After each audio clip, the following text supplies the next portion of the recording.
Okay, you're probably wondering why I'm standing here beside this very innocent, beautiful looking French hatchback. Ladies and gentlemen, we are about to commit our first official modification on automobiles, and we will start with our very own, the Peugeot 307. It's comfortable, it's durable, and surprisingly, it's actually fast. If you are new here, stay tuned because this is just the beginning.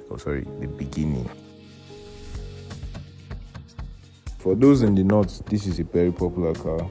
For those in the south, this is a very cheap car. But for us car lovers and car enthusiasts, this is a very good car to modify. It's a beautiful car.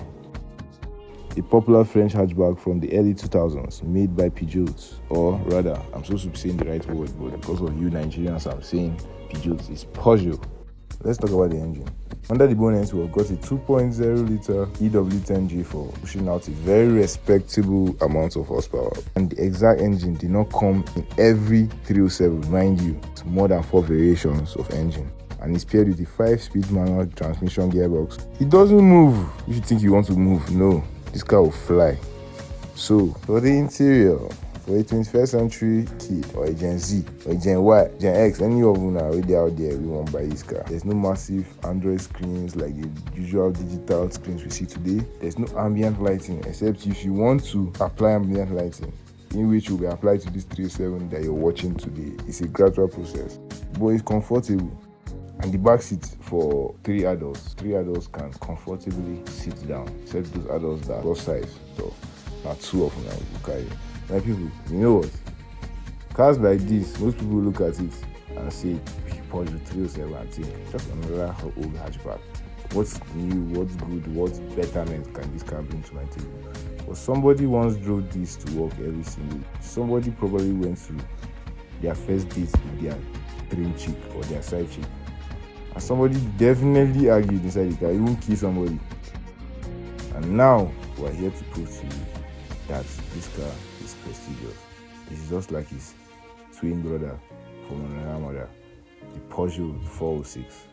This car shares similarities unknown to you guys out there, and we're here to show you guys that it's not only the 406 that is the king of the jungle or the king of the north. We also have the prince of the north.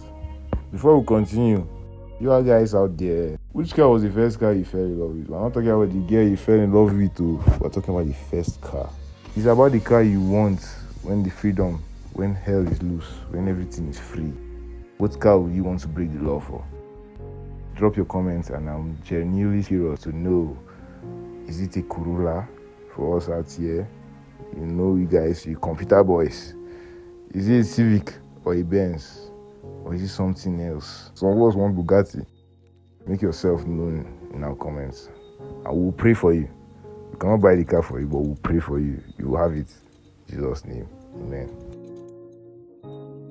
This sums it up. It's not about how fast your car goes. It's not about how fast your car goes. It's not about how quick it goes from 0 to 100. It's about how eloquent. When you step out from your car, you step your foot out, people will want to know, wow, who's that man? It's about the privacy. It's about the love the car gives you, the composure.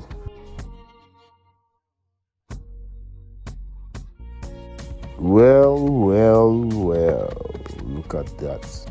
A very beautiful car the French created. A very prestigious car. Please comment on our video. Share us your choice. Like this video and subscribe to our page. It's not hard, it's just a tap. That tap is not even up to 1 MB. And I am Big Ben. Stay tuned because this is just the beginning, and we're leaving you with all this for your conscience to judge.